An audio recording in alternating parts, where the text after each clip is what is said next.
KBR news కి స్వాగతం. రహదారిపై నేల కొరిగిన భారీ వృక్షం.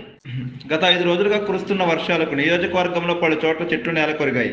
నియోజకవర్గ కేంద్రమైన జగ్గంపేట నుండి గోకవరం వెళ్లే ప్రధాన రహదారిలో భారీ వృక్షం సోమవారం నేల కొరిగింది. దీంతో ఆ రహదారిలో వెళ్లే భారీ వాహనాల రాకపోకలు నిలిచిపోయాయి. అయితే ద్విచక్ర వాహనదారులు పక్క నుండి వెళ్తున్నారు.